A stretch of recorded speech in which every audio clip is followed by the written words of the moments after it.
Bonsoir à tous, merci de nous rester fidèles. Tout de suite le sommaire de votre journal.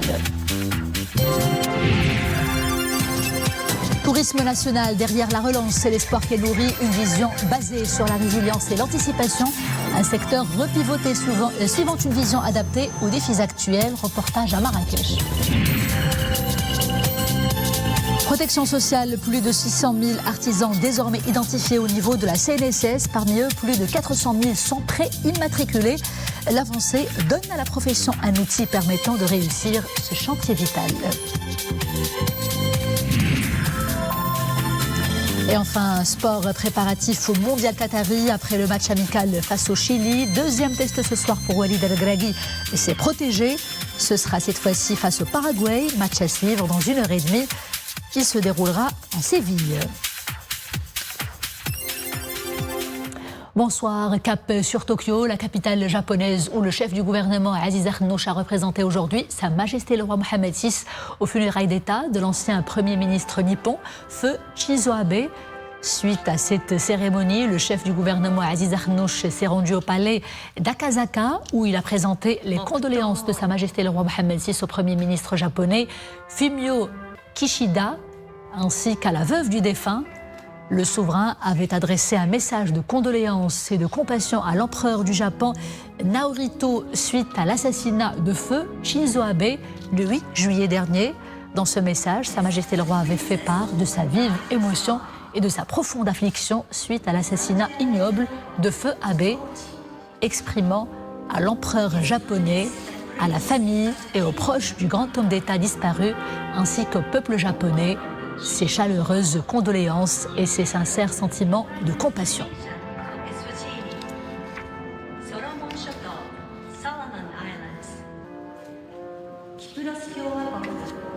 Sur haute instruction de Sa Majesté le roi Mohammed VI, chef suprême et chef d'état-major général des forces armées royales, le général de corps d'armée, inspecteur général des phares et commandant la zone sud a reçu aujourd'hui au niveau de l'état-major général des phares à Rabat le général de corps d'armée Zakaria Sheikh Ibrahim, chef d'état-major général des armées de la République de Djibouti, accompagné d'une importante délégation. Lors de cette entrevue, les deux parties ont mis en exergue les relations d'amitié et de coopération entre les deux pays marquées par la confiance, le respect mutuel et la volonté commune de consolider ces liens à l'avenir. Une coopération militaire bilatérale basée essentiellement sur la formation et les échanges de visites. Et sur haute instruction de Sa Majesté le roi Mohammed VI, le ministre des Affaires étrangères, de la coopération africaine et des Marocains résidant à l'étranger, Nasser Bourita, a reçu aujourd'hui le ministre de la Justice, garde des Sceaux de la République algérienne démocratique populaire, Abdelrachid Tibi, émissaire du président algérien Abdelmjid Tebboune, à Sa Majesté le roi Mohammed VI. Un communiqué du ministère des Affaires étrangères, de la coopération africaine et des Marocains résidant à l'étranger indique qu'à cette occasion, l'émissaire du président algérien a remis la lettre d'invitation adressée à Sa Majesté le roi Mohammed VI pour assister aux travaux du sommet arabe prévus les 1er et le 2 novembre 2022 en Algérie. Dossier du Sahara marocain en réponse à la déclaration faite hier à l'Assemblée générale de l'ONU par le ministre des Affaires étrangères de l'Algérie, Ramtan Lamamra, dans laquelle il a lancé un appel à l'ONU et à l'envoyé personnel du secrétaire général pour le Sahara marocain pour la reprise du processus onusien. La délégation marocaine a appelé l'Algérie à reprendre le processus des tables rondes. Mohamed El-Chedar tout de suite pour les précisions.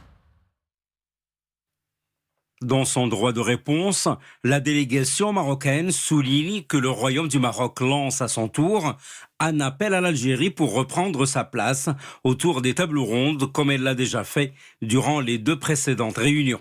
La délégation marocaine relève également que l'Algérie instrumentalise une nouvelle fois le podium de l'Assemblée générale de l'ONU afin de véhiculer des contre-vérités sur la question du Sahara marocain.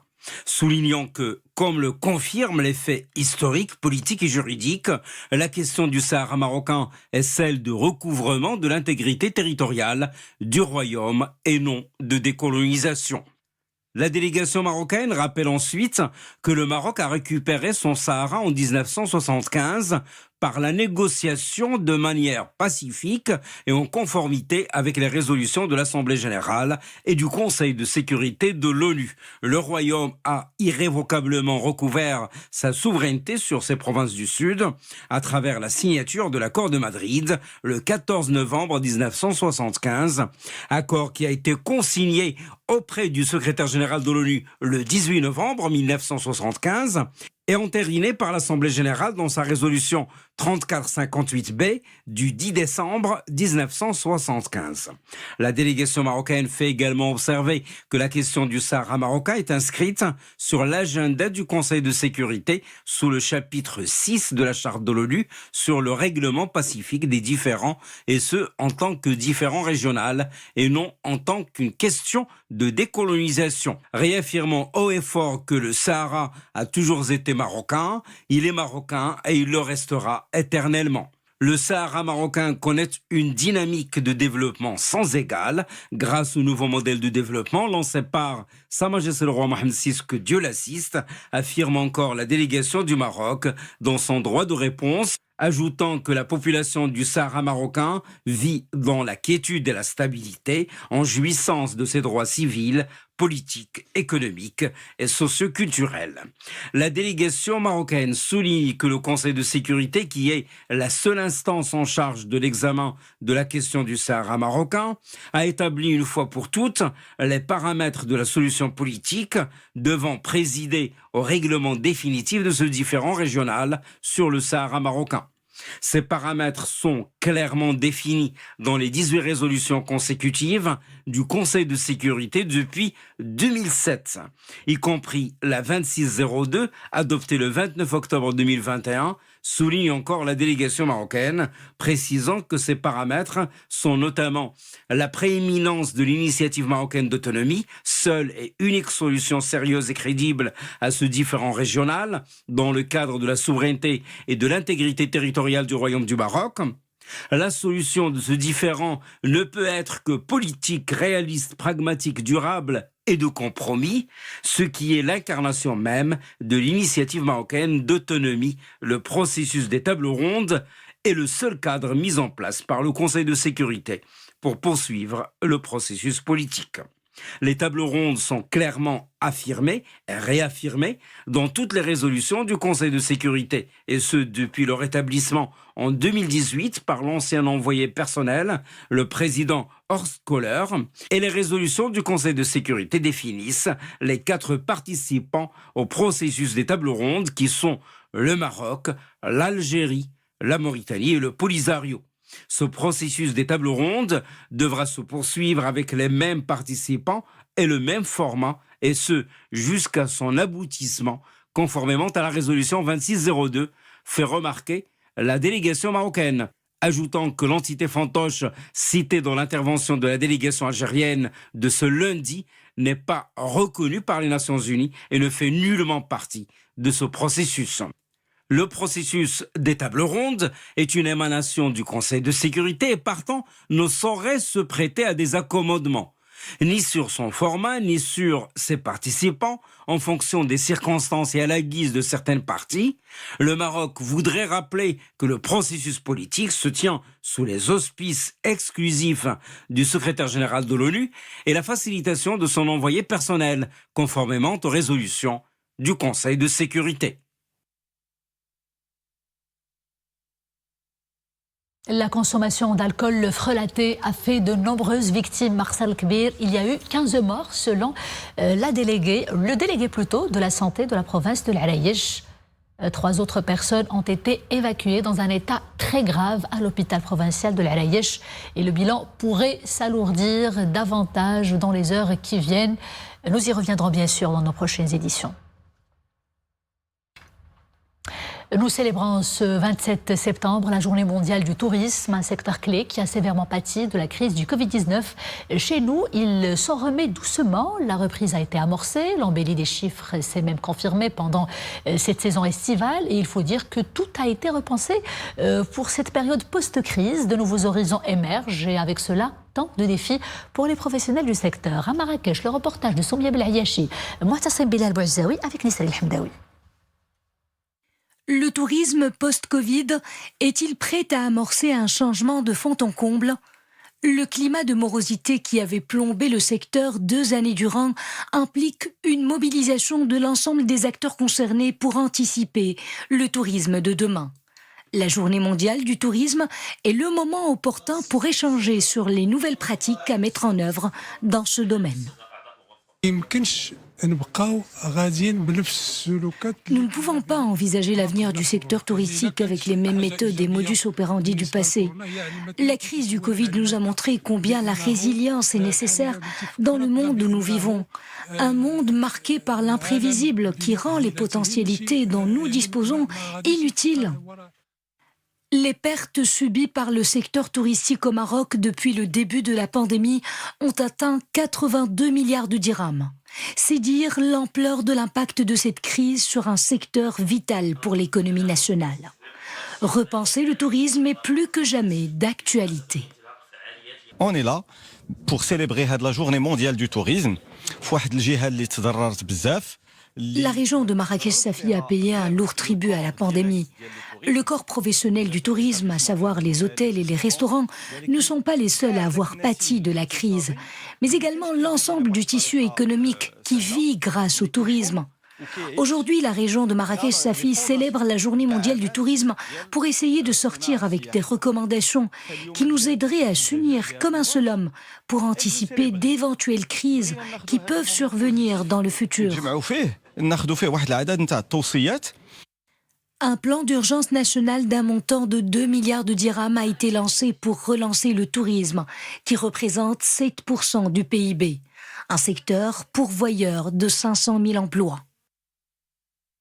Et pour parler justement des nouveaux défis qui s'imposent pour le secteur touristique, nous sommes en direct avec le délégué provincial du tourisme à Tanger. Monsieur Safwan Bouayad, bonsoir. La relance suscite beaucoup d'espoir pour l'avenir. La saison estivale a été redopée, a redopé le secteur et les entrées touristiques. Parlez-nous justement des performances réalisées pendant le dernier trimestre au niveau de la région Tanger-Tétouan El-Husseima. Bonsoir et merci pour l'invitation. Donc, à la sortie de la saison estivale 2022, le tourisme marocain confirme sa conquête des touristes internationaux et des MRE. Le bilan est très positif. Le secteur a enregistré des performances importantes sur l'ensemble des indicateurs phares, tout en présageant des perspectives prometteuses d'ici fin d'année 2022. L'été 2022 représentait à lui seul 66% de ses réalisations et affiche 4,5 millions de touristes aux postes frontières. Ceci permet au secteur de récupérer plus de 90% des niveaux entre juin et août 2019, grâce d'une part à l'amélioration de l'attractivité de notre pays auprès des touristes étrangers et d'autre part à la forte affluence des MRE. Pour la ville de Tanger, on a enregistré une très belle performance.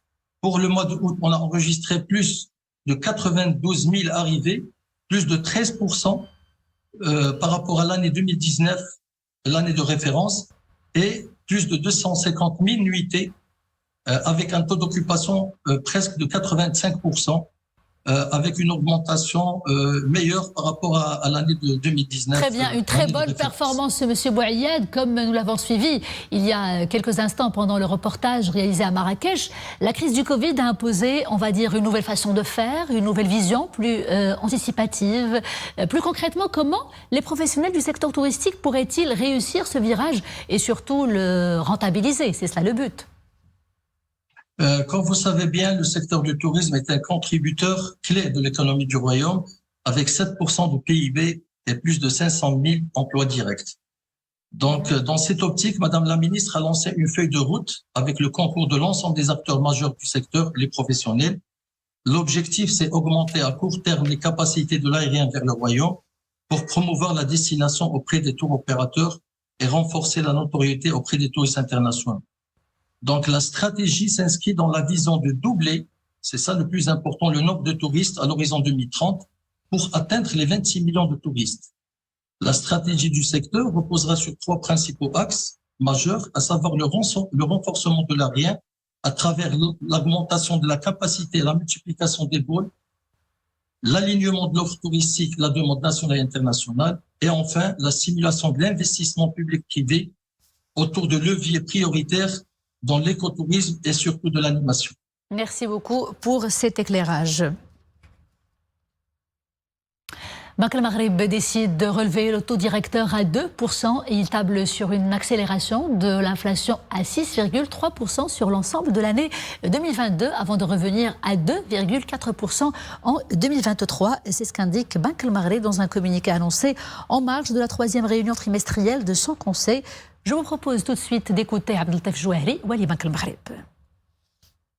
Pour prévenir toute spirale inflationniste, le Conseil de la Banque a décidé d'augmenter de 50 points de base le taux directeur de la Banque centrale en le portant de 1,50 à 2 points, à 2%.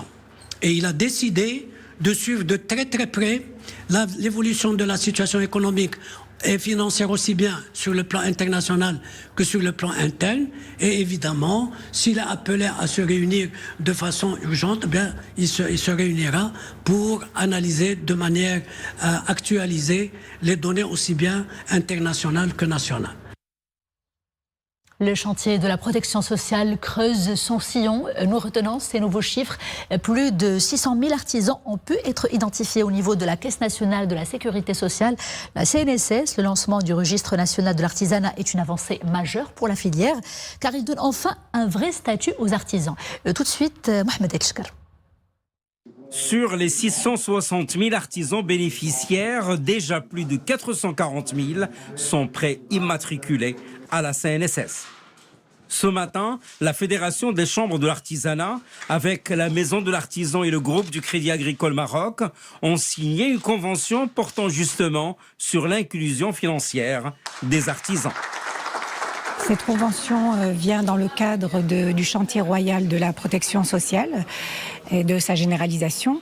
Alors l'objectif, c'est vraiment de pouvoir donner accès aux artisans aux services bancaires à des conditions extrêmement intéressantes, ce qui va leur permettre de pouvoir payer la cotisation CNSS, mais également être remboursés de manière assez simple. Un partenariat qui intervient dans le cadre du chantier stratégique de la généralisation de la couverture sociale, chantier impulsé par Sa Majesté le roi Mohamed VI et qui avait permis dans un premier temps l'identification des bénéficiaires et leur inscription dans le registre national de l'artisanat. Ensuite, dans un second temps, l'accès à l'assurance maladie obligatoire et au programme de soutien lancé par l'État en faveur des artisans. Nous avons mis en place 4 offres dédiées qui rentrent dans le cadre de cette convention. Et en fait, ces offres répondent aux différents besoins des artisans. Donc ça va de l'artisan individuel simple à l'artisan plus structuré. Donc c'est des offres graduelles. Le secteur de l'artisanat emploie aujourd'hui environ 2 400 000 personnes. Il contribue à hauteur de 7% au PIB national. Un secteur donc qui joue un rôle socio-économique de premier plan, notamment dans les zones rurales et périurbaines. Sport football, la sélection marocaine des moins de 20 ans s'est imposée aujourd'hui face à son homologue chilienne par le score d'1-0. Le match comptait pour la 3e et dernière journée du tournoi international de Murcie en Espagne. Football toujours, préparatif au mondial qatari cette fois-ci après le match amical face au Chili à Barcelone. Match remporté par les Lions de l'Atlas sur un score de 2-0. Eh bien le Maroc jouera ce soir à Séville à 20h le Paraguay. Après la bonne prestation face à l'équipe chilienne, le nouveau sélectionneur national Walid Regragui aspire à mieux et il cherche, dit-il, la régularité pour atteindre une vitesse de croisière, la vitesse de croisière souhaitée. Khalid Chouman, Zakaria Moqimbillah et Mohamed Elchkar. Au stade Benito Villamarine de Séville, une dernière séance d'entraînement de l'équipe nationale. Avant la confrontation ce soir face au Paraguay. Le moral au beau fixe. Les joueurs comptent donner le meilleur d'eux-mêmes. Apparemment relaxés, prêts, les Lions de l'Atlas ambitionnent de rééditer l'exploit contre le Chili. Match remporté 2-0 vendredi dernier à Barcelone. Nous avons réalisé une bonne prestation devant le Chili. Notre tactique s'est avérée efficace. Tous les joueurs étaient mobilisés, à la fois pour l'attaque, mais aussi pour la défense. Le résultat était au rendez-vous. Cette rencontre est la dernière avant la Coupe du Monde dans moins de 2 mois. Je pense qu'on va le prendre comme le premier match. On va tous On va tous se donner à fond. On a des nouvelles consignes du coach et on essaie de l'appliquer au mieux. On n'a pas eu beaucoup de temps pour les travailler, mais on fait de notre mieux pour comprendre ce que le coach il veut. Et je pense que tous les joueurs sont motivés pour faire encore une bonne performance pour le Paraguay. Pour ce match, les Lions de l'Atlas tenteront de confirmer donc leur bonne prestation lors de leur première sortie la semaine dernière à Barcelone. Inch'Allah, تكون une fête pour tout le monde et que tout le monde prenne du plaisir, Inch'Allah, à le match. Dans 2 mois, l'équipe nationale disputera la Coupe du Monde au Qatar. Dans le cadre du groupe F, le 11 national sera opposé à la Belgique, au Canada et à la Croatie. Et c'est la fin de ce journal. Merci d'avoir été des nôtres. Très bon match à tous, bonne soirée et à demain.